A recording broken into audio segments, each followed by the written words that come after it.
Assalamualaikum warahmatullahi wabarakatuh.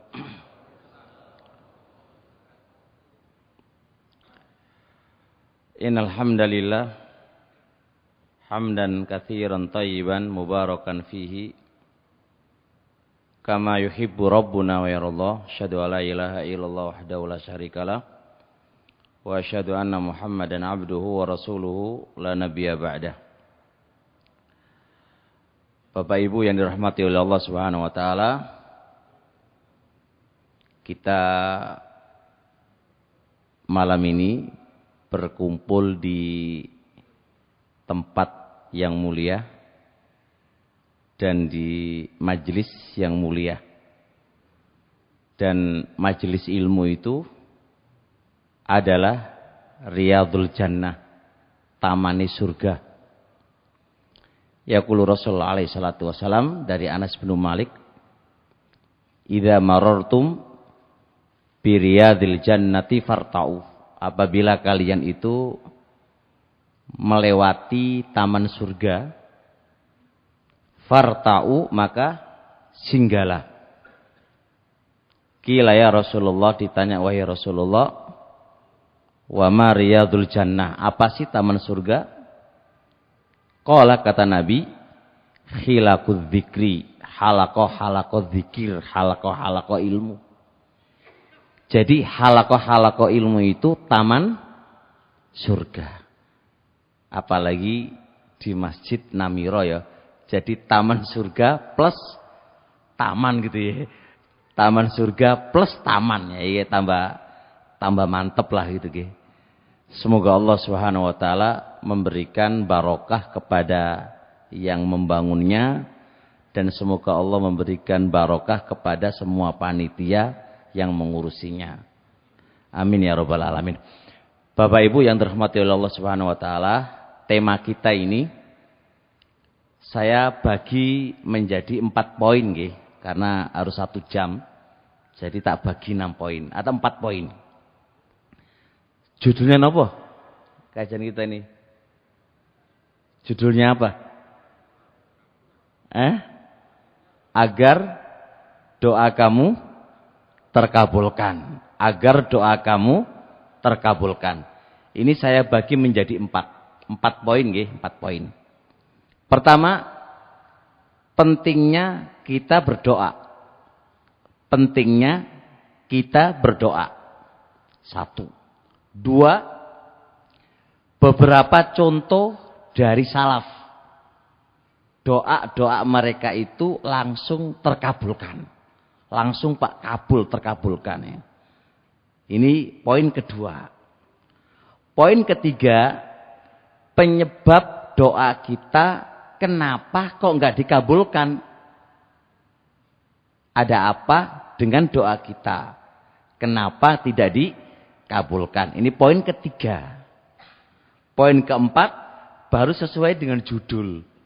Piye carane doa kita ini cepet, atau piye carane doa kita ini dikabulkan oleh Allah Subhanahu wa taala. Jadi 4 poin dalam kajian kita insyaallah. Jenengan apal 4 poin tadi berarti wis apal isi kajiannya.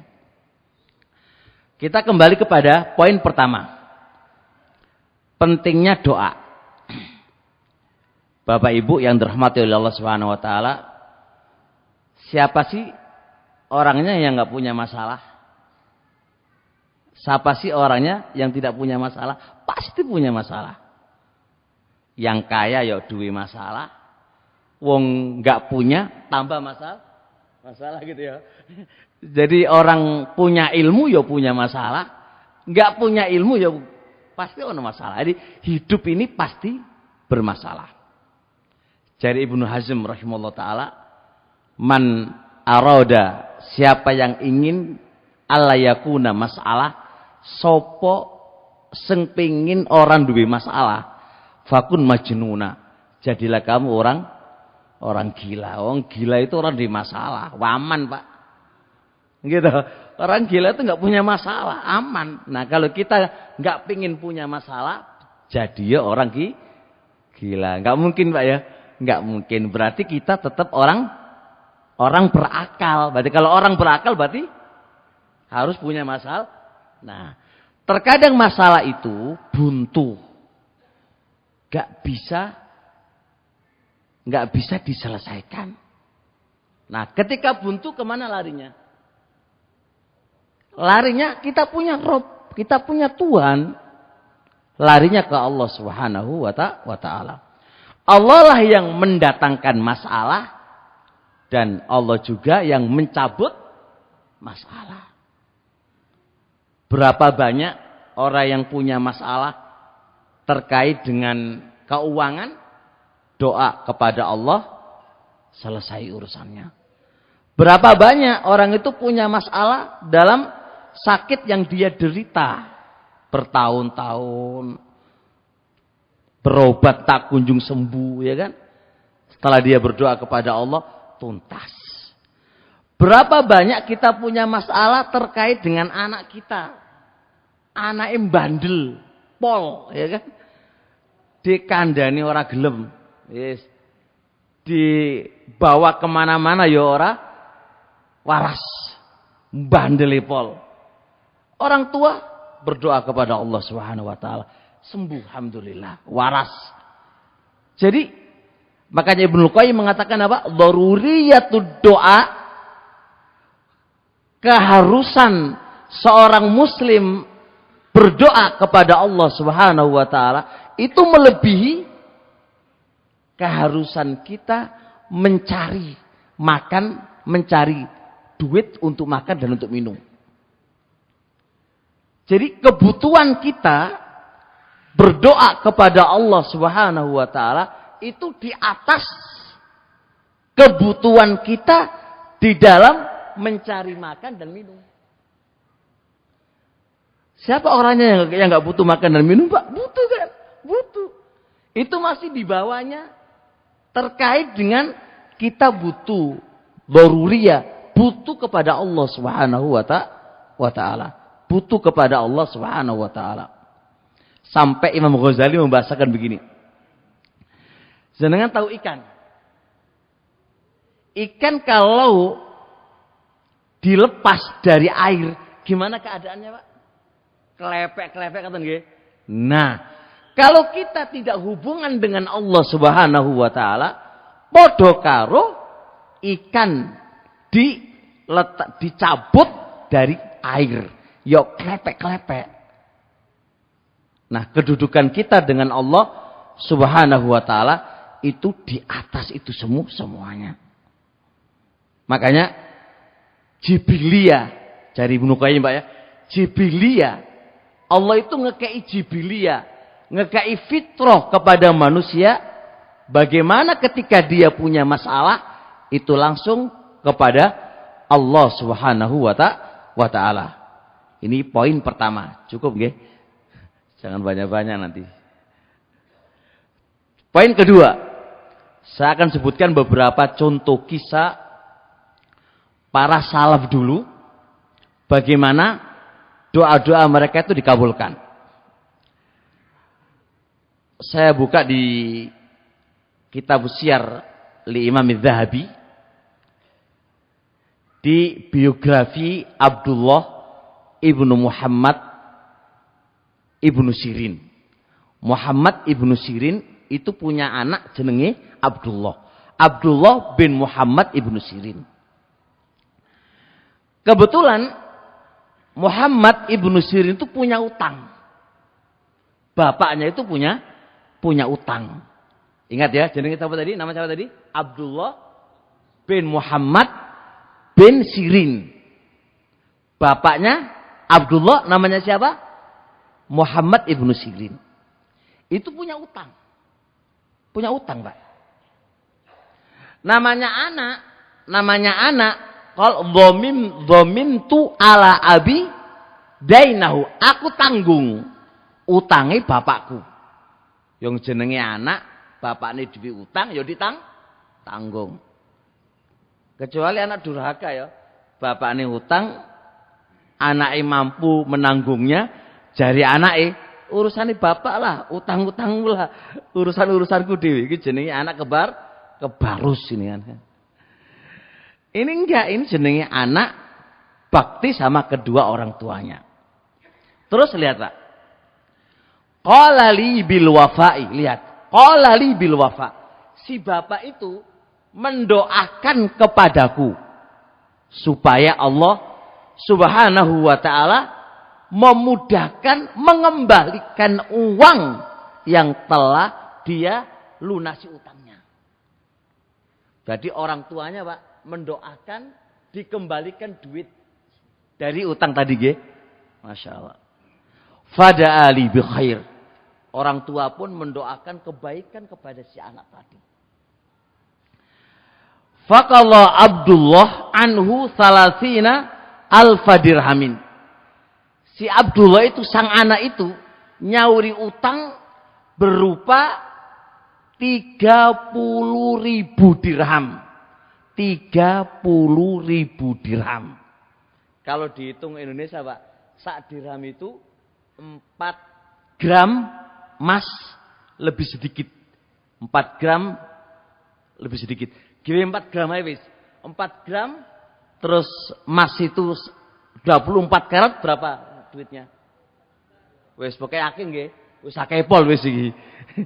Banyak banget itu insyaallah. Lihat Masya Allah. Falamma mata Abdullah.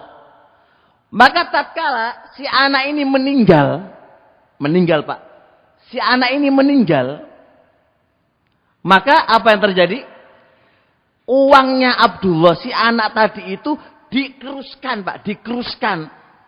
Warisannya Abdullah ini dikeruskan. Apa yang terjadi? Duit itu melebihi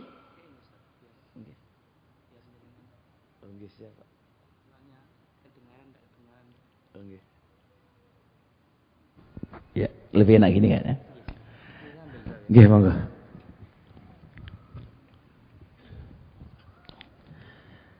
Jadi si anak ini ketika meninggal itu duit warisan itu dikeruskan Pak, dikeruskan itu melebihi uang gewenya utang. Maka lihat Pak, doa sang bapak napa?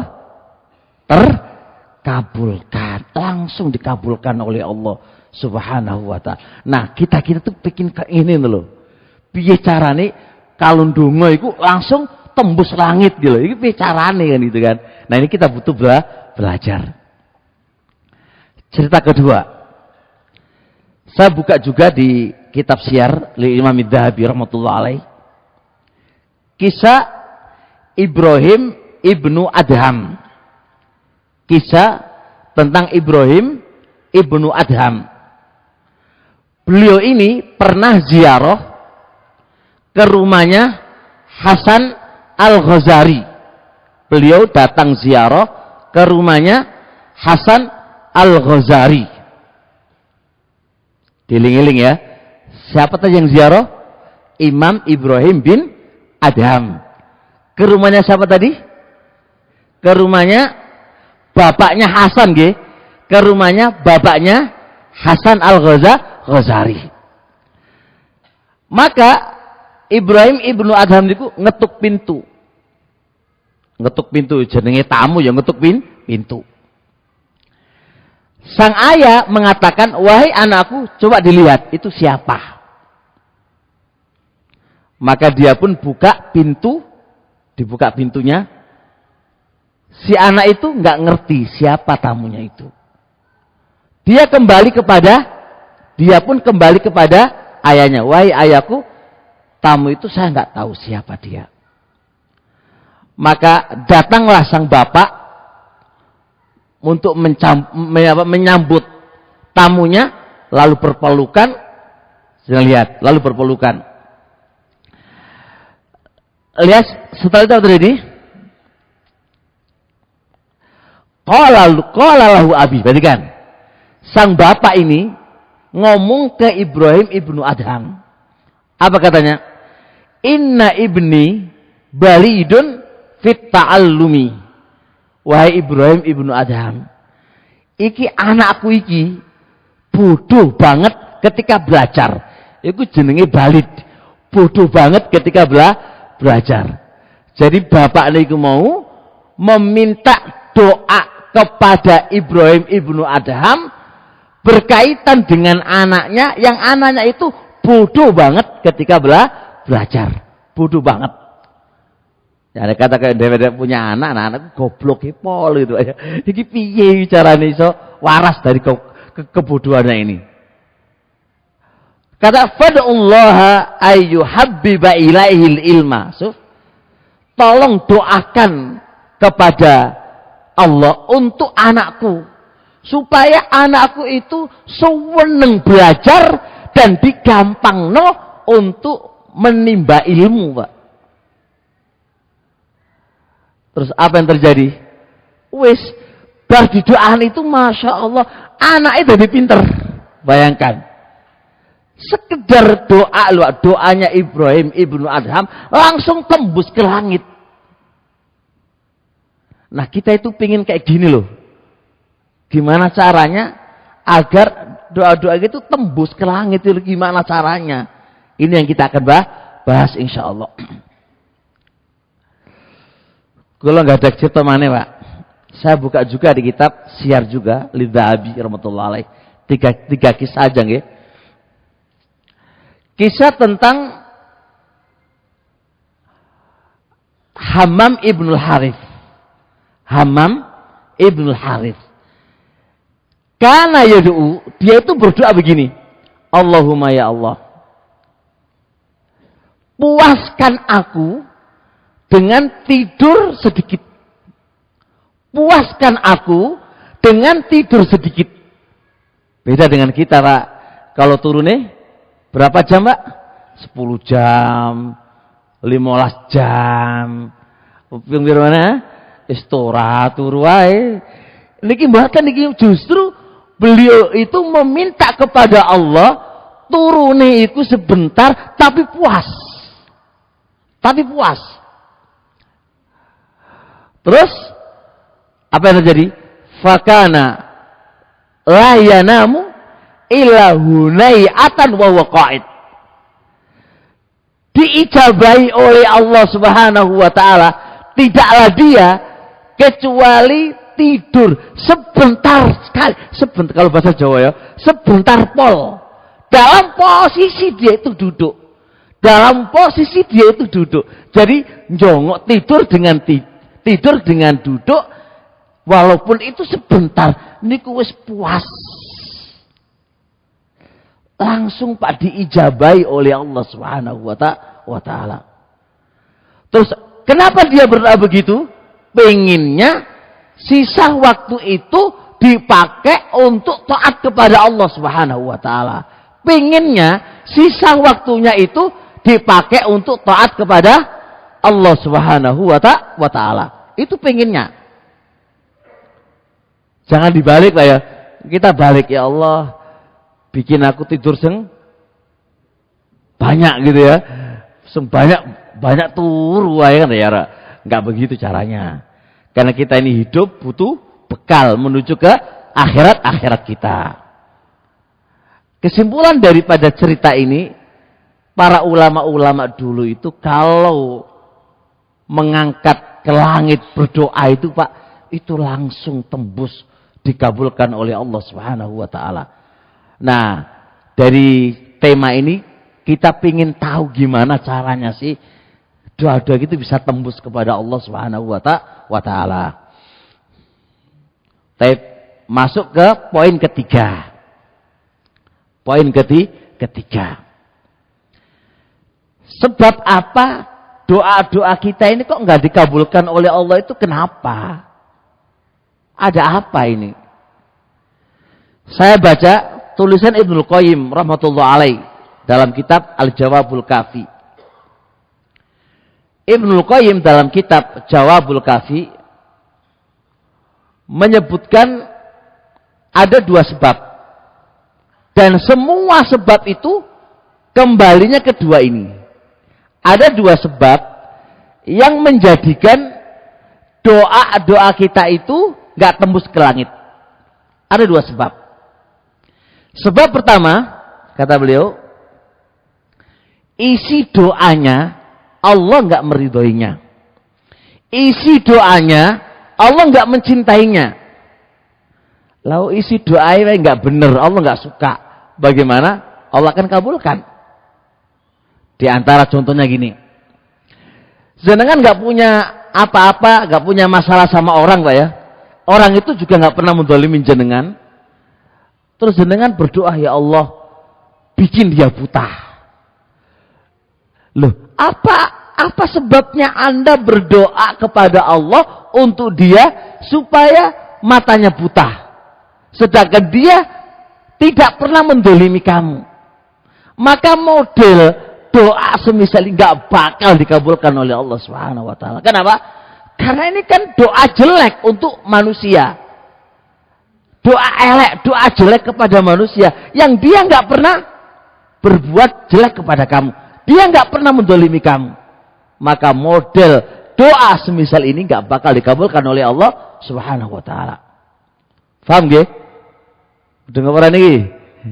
Jadi kalau doanya modele, kan kadang-kadang kita itu doain lagi nggak suka sama dia, nggak sukanya pun nggak ada alasan, nggak ada sebab. Tiba-tiba dia bilang, semoga semper, semoga kecelakaan, semoga ini jenengan nggak usah khawatir. Lagi doa macam apa ini? Ini doa nggak bakal tembus, nggak bakal tembus, Pak. Karena apa? Karena Allah tidak menyukai doa semisal ini. Bisa dipahami? Jadi kalau kita doa, ya doa yang Allah ridhoi, doa yang Allah cintai, doa yang Allah senangi. Semisal doa kebaikan, doa kebaikan untuk kita, untuk orang lain, ini bisa terkabulkan insyaallah taala. Yang kedua, ini kenapa doa kita itu kok nggak tembus? Ini karena ada penghalang. Ada penghalang yang menghalangi doa itu nggak bisa nyampe ke Allah Subhanahu wa taala. Ada penghalang. Penghalangnya apa? Kata Ibnu Qayyim, penghalangnya itu karena maksiat kita kepada Allah Subhanahu wa taala. Maksiat kita. Yang kedua, penghalangnya adalah kita terlalu berbuat yang sia-sia. Habis waktu kita di perkara yang sia-sia. Ora ono manfaati. Walaupun yang tidak ada manfaatnya itu, walaupun nggak mesti haram. Cuma perbuatan itu menghabiskan waktu, ora ono manfaati. Entek waktu kita di sini. Orang yang semisal kata Ibnu Qayyim, ketika dia berdoa kepada Allah nggak tembus. Mohon maaf ini, main game itu kira-kira manfaatnya apa ya? Main game itu kira-kira manfaatnya apa? Khawatirnya orang main game ini, Pak, doanya ora dikabulkan oleh Allah Subhanahu wa taala karena habis waktunya di main game. Wong waktu lho kanggone taat kok entek kanggone main game lu piye? Hidup kita itu bukan untuk main game. Habis waktu kita di main game. Tapi hidup kita itu untuk ketaatan kepada Allah Subhanahu wa taala. Dua sebab inilah yang menjadikan penghalang apa? Doa-doa kita itu nggak dikabulkan oleh Allah Subhanahu wa taala. Ibaratkan kayak obat, Pak. Jenengan beli obat itu dosisnya rendah. Penyakitin jenengan penyakit yang luar biasa wis. Dosisnya kita 1000 dosis. Jenengan beli obat mek 250 dosis. Kira-kira tembus apa ora? Enggak bakal tembus, Pak. Untuk nembus ke penyakit kita enggak bakal. Karena kita sudah di atas 1000. Jenengan beli dosis mek 250 ya ora tembus. Atau jenengan beli obat sing larang, Pak, luar biasa. Jenengan minum obat, wis deal. Tapi obat tadi nggak bisa masuk di tubuh jenengan, sebab di tubuh jenengan ada penghalang yang menghalangi obat tadi. Apakah obat itu bisa serius untuk menyembuhkan jenengan, nggak bisa, karena ada penghalang yang menghalanginya. Sama saja kita doa sama kepada Allah sampai nangis-nangis, mengangkat tangan kita ke langit, Masya Allah kan. Tapi ada penghalang. Apa penghalangnya? Maksiat kita kepada Allah Subhanahu wa ta'ala. Ya percuma, nggak bisa tembus. Contoh lagi, penghalang doa, makan barang haram. Makan barang haram ini penghalang.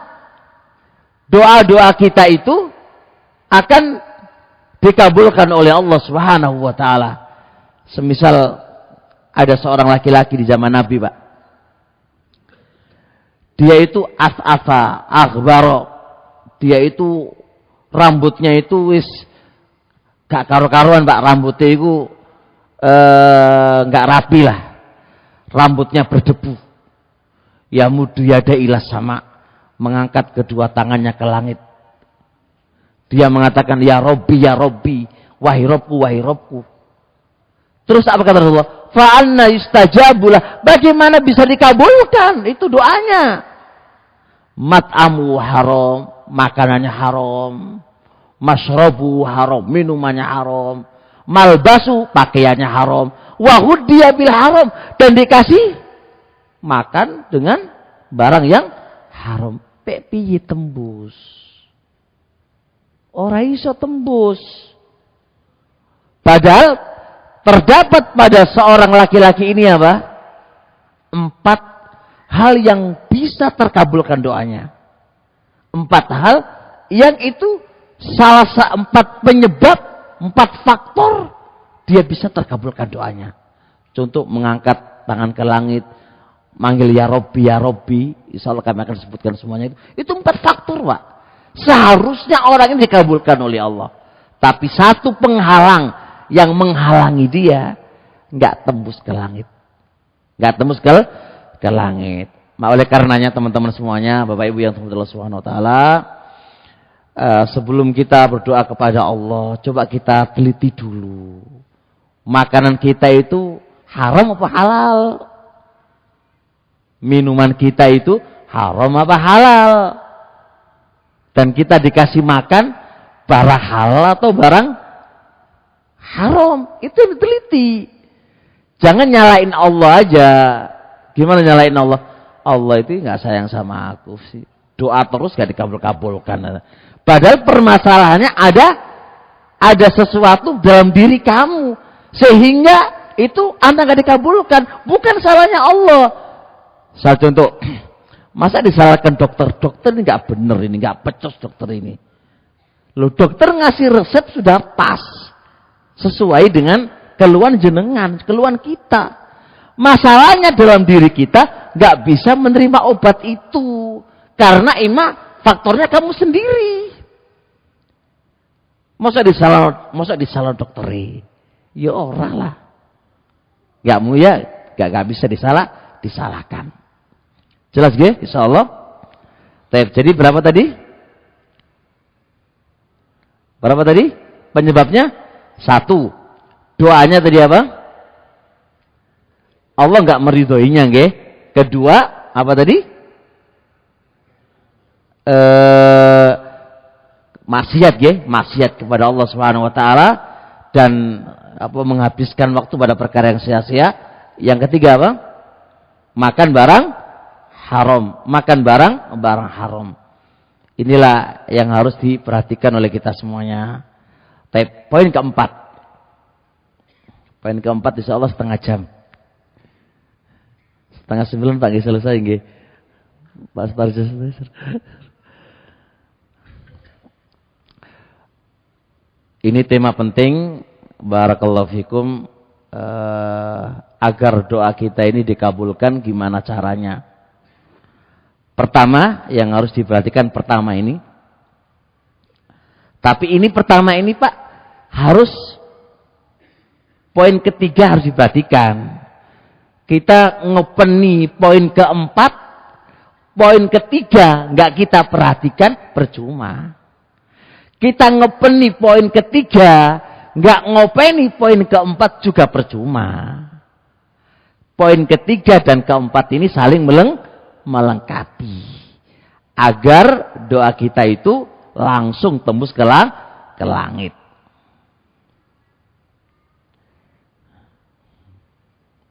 Satu, agar doa kita dikabulkan oleh Allah, satu, cari waktu-waktu yang mustajab.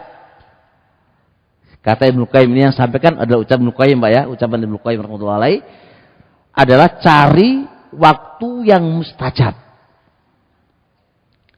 Jadi kalau kita berdoa kepada Allah itu jangan sembarang waktu.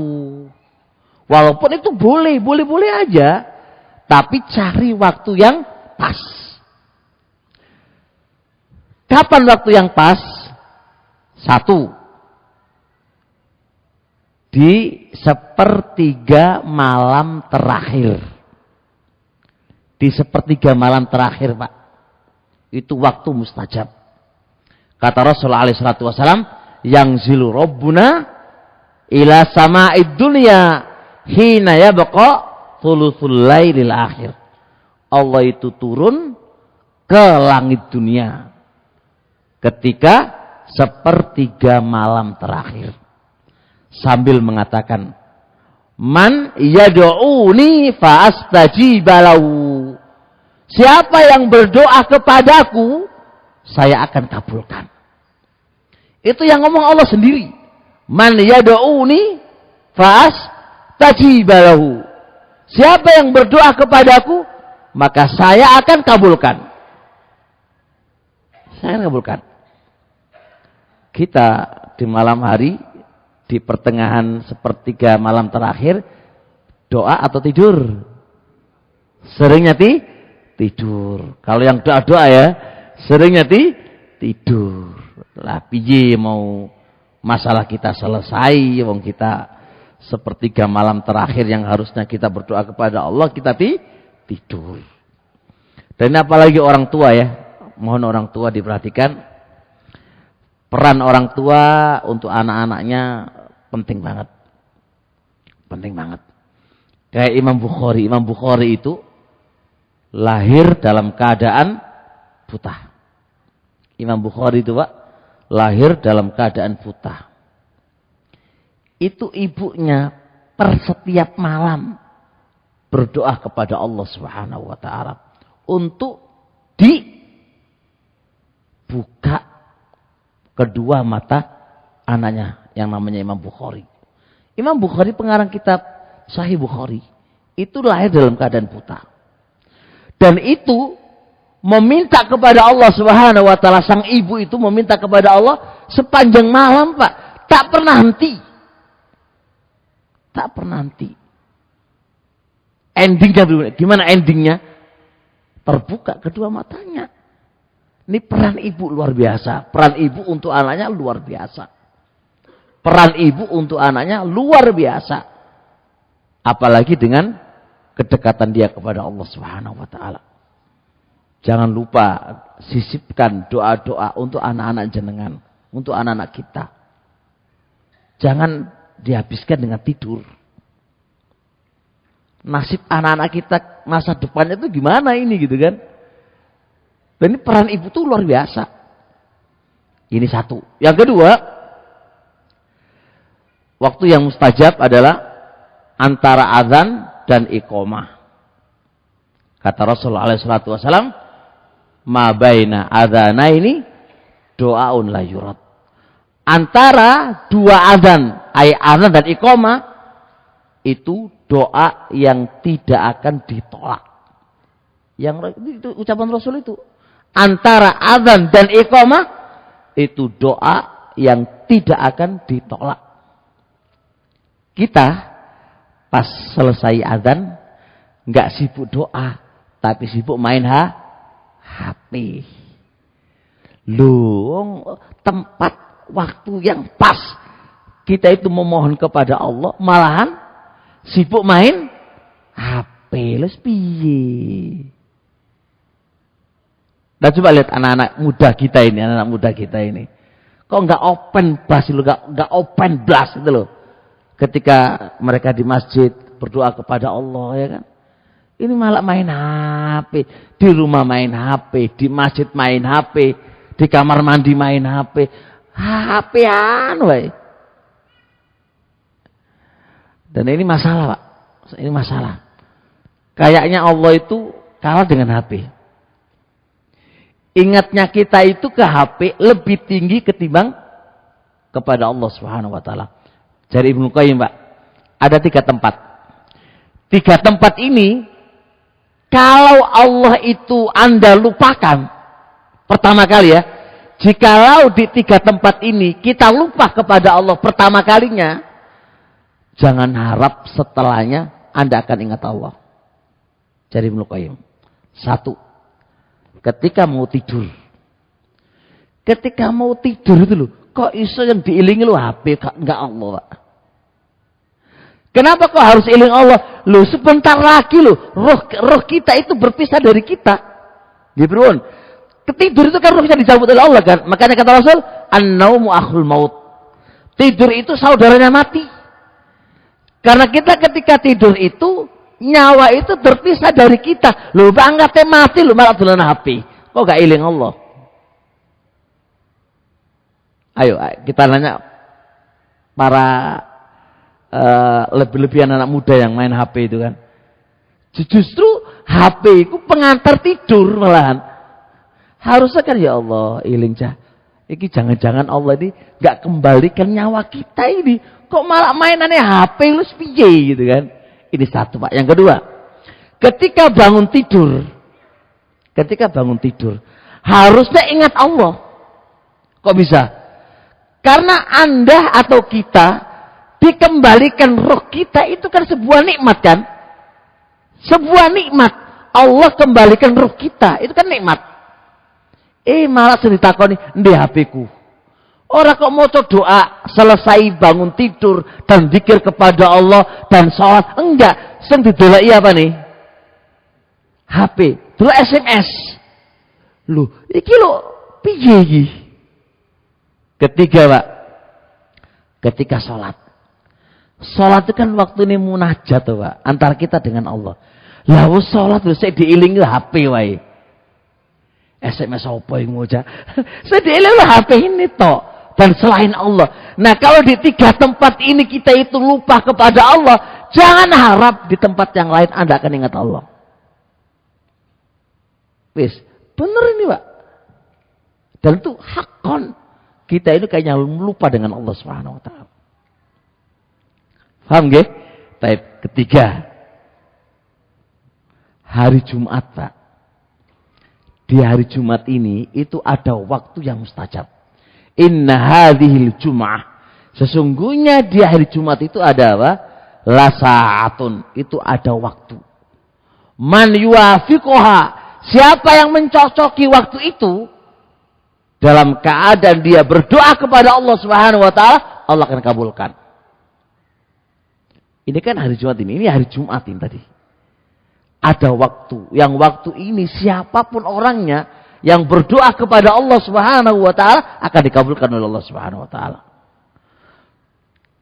3 pendapat di antara para ulama. Ada yang mengatakan ketika imam khutbah naik minbar sampai selesai. Sampai selesai sholat. Itu pendapatnya Abu Musa al-Asy'ari. Itu waktu mustajab.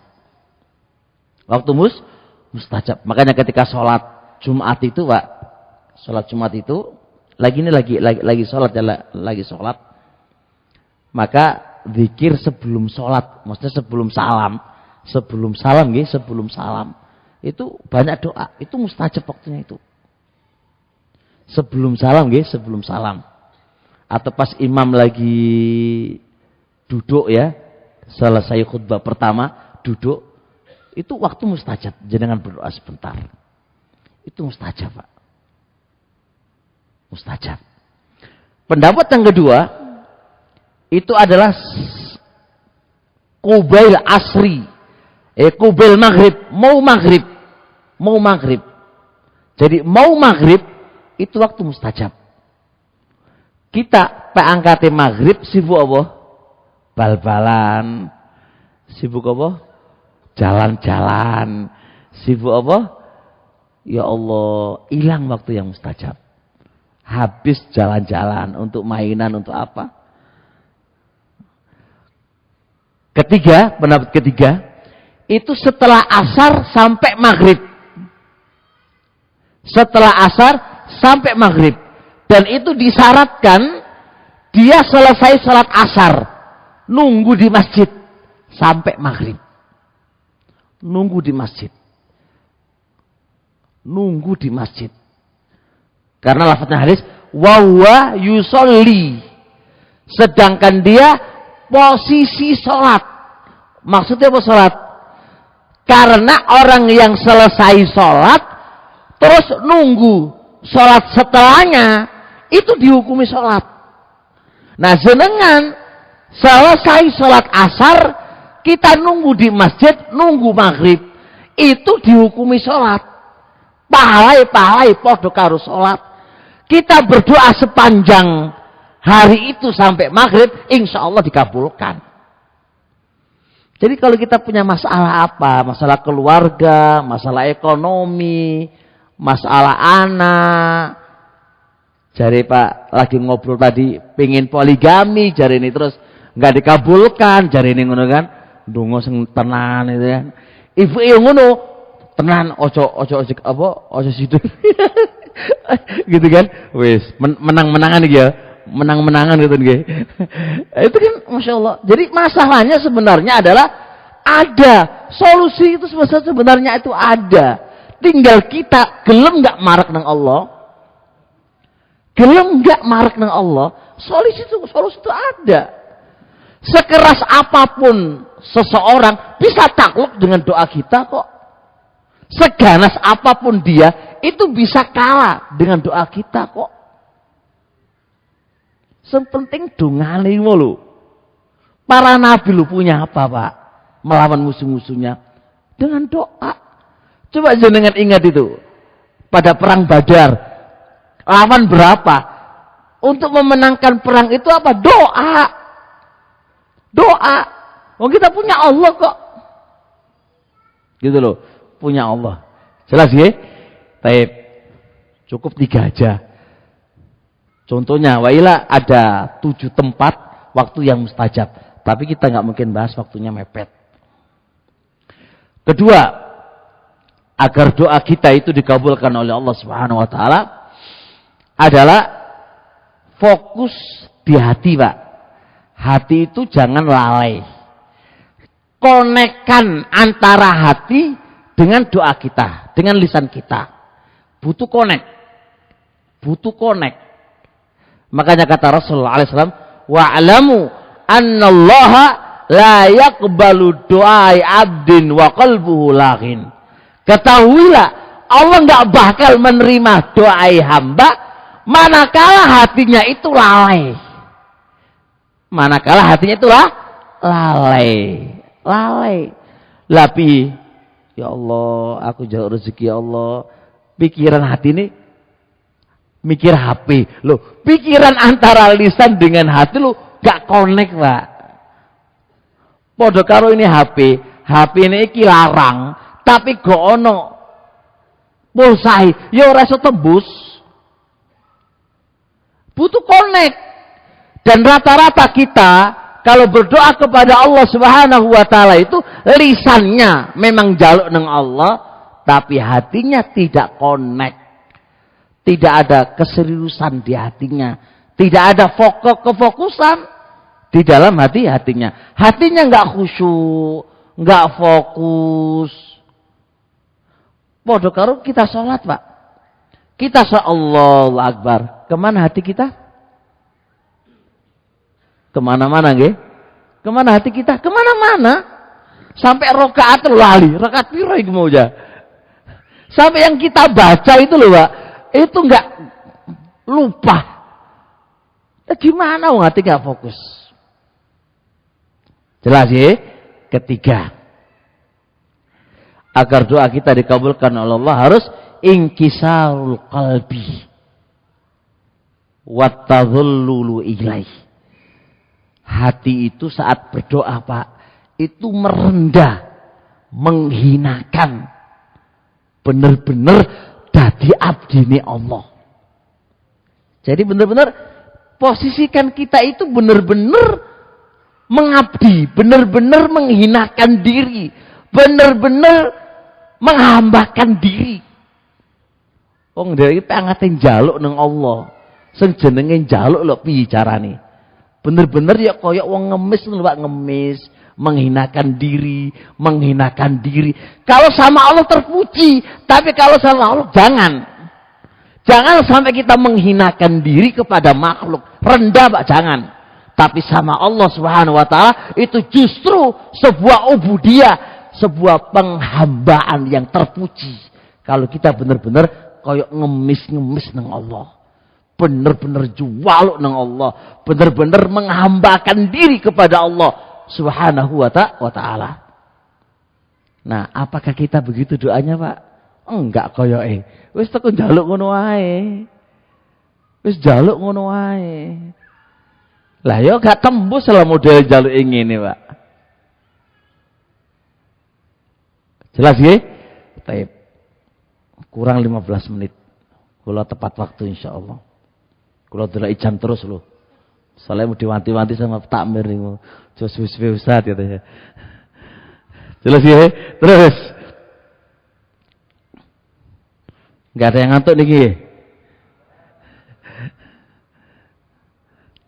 Keberapa sekarang Pak? Kelima atau ketujuh? Keempat nggih? Masya Allah. Apal Pak jenengan Pak?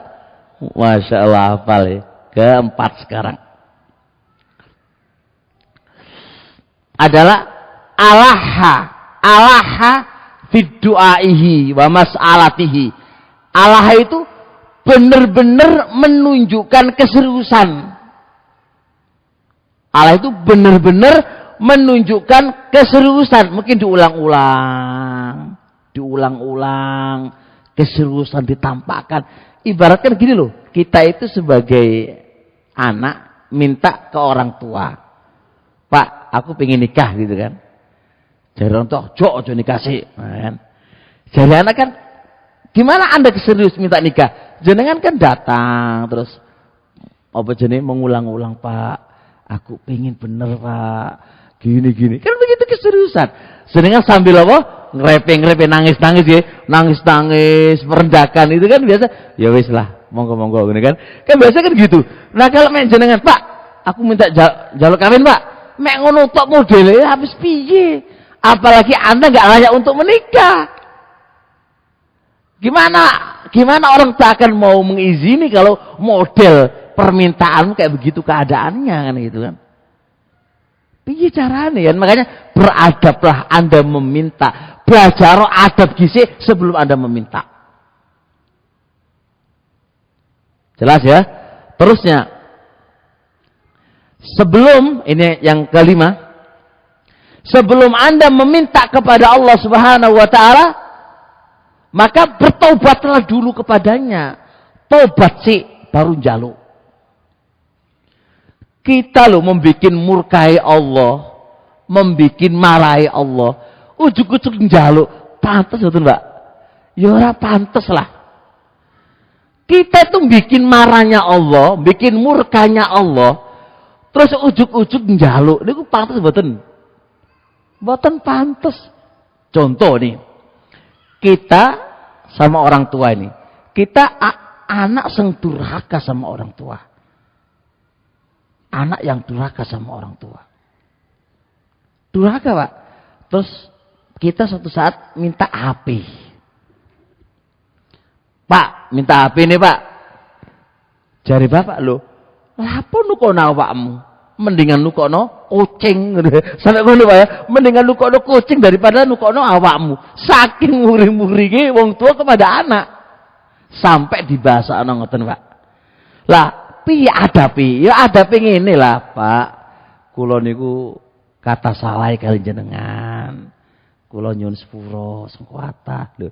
Ngono Pak, kan pantes baru wong tuane ya wis nak tak sepuro kan. Baru, Pak, aku lu pengen HP lho kan. Gak enak kaya ngono iku. Ini orang jaluk sepuro, orang jaluk opo, langsung jaluk apa yang dia tuju, ya itu jenenge ora beradab ya ngono iku. Dan kita rata-rata enggak beradab kepada Allah Subhanahu wa taala. Ngewe murkai Allah, ngewe marane Allah, bikin marahnya Allah, bikin murkanya Allah, tapi jaluk terus wae. Enggak pernah tobat. Enggak pantas teman-teman semuanya, enggak pantas. Dirubahlah beradab lah jaluk nang Allah ke orang duwe adab yo. Ora ditotok kromo blas iku piye. Ya orang genah lah. Jelas ya? Terus, ke berapa sekarang, Pak? 5 apa 6? 6, Pak ya.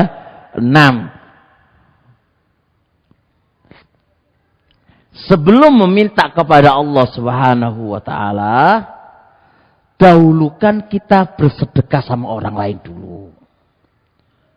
Dahulukan kita bersedekah sama orang lain dulu. Jadi jenengan punya masalah apa gitu, punya masalah apa, aku tak sedekah sih nang orang lain.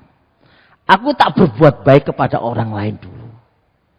Takdimus sedekah, mendahulukan sedekah kepada orang lain sebelum meminta. Niku adab. Kok iso, Pak? Jadi Ibnu Qayyim, andai kalau kok minta dibantu oleh Allah, awakmu gak tahu bantu orang lain. Bukankah Allah mengatakan wallahu fi aunil abdi, maka anil abdu fi auni akhi. Allah akan membantu kepada saudaranya manakala saudaranya bantu, manakala hamba itu bantu saudaranya. Allah akan bantu insya Allah. Tapi Anda itu bantu dulu saudara-saudara kamu. Kan gitu, Pak. Lah gimana caranya? Kita sedekah dulu sama orang lain lah. Keluarkan dulu bondo gisi. Bondo dulu lah. Modal dulu. Sedekah kepada orang lain. Berarti Anda menolong orang lain. Membantu orang lain. Allah akan bantu kamu. Ini jenenge adab. Kita ini jaluk tok wae, tapi nggak pernah ngasih ke orang. Nggak pernah bantu orang. Nggak pernah membantu kesulitannya orang. Tapi jaluk wae. Kita nggak pernah jadi tangan di atas ya, tangan di bawah atau gitu ya. Ya enggak lah.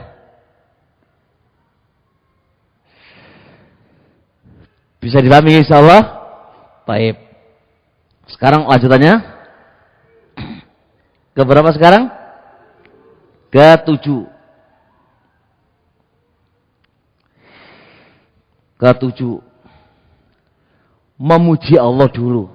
Sebelum meminta, memuji Allah dulu. Puji Allah dulu.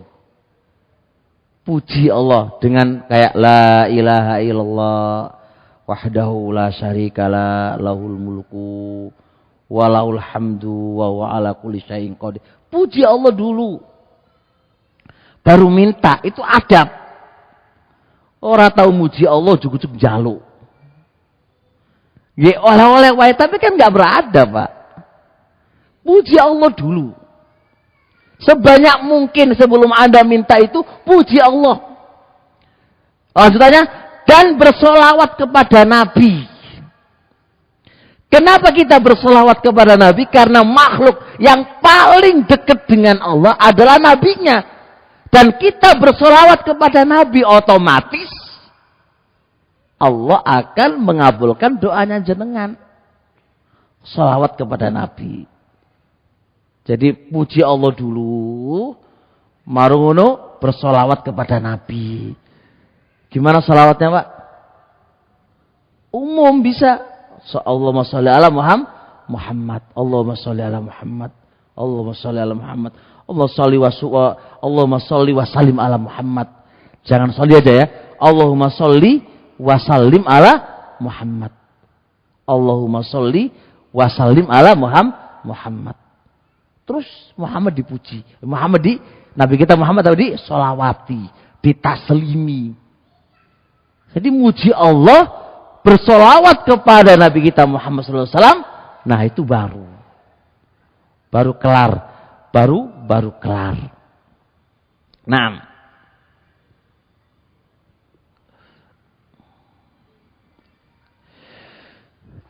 Kata Ibnu Qayyim rahmatullah alaih, barang siapa yang berdoa dengan memenuhi poin-poin tadi, la yakadu yuraddu abada, tidak bakal ditolak selamanya, pasti dikabulkan oleh Allah Subhanahu wa taala manakala apa?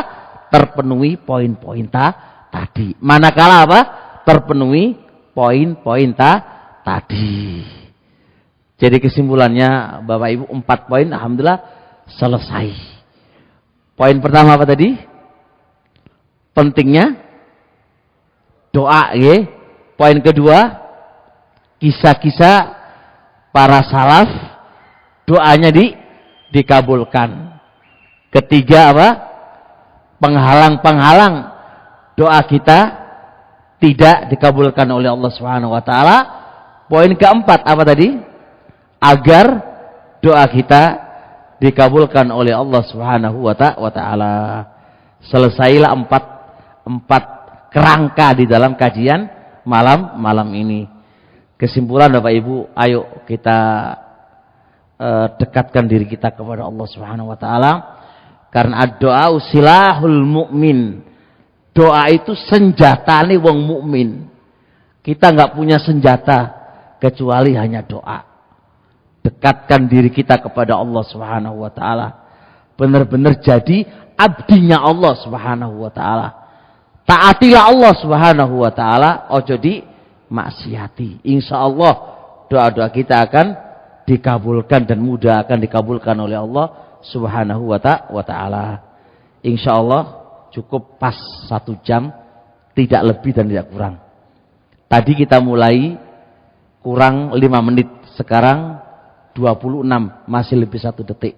Saya insya Allah sesuai dengan perintah, jadi 1 jam nggak mungkin lebih. Sampai di sini insya Allah. Subhanakallahumma hamdik, syadu ala ilaha illa anta astaghfiruka wa atubu ilaik. Assalamualaikum warahmatullahi wabarakatuh.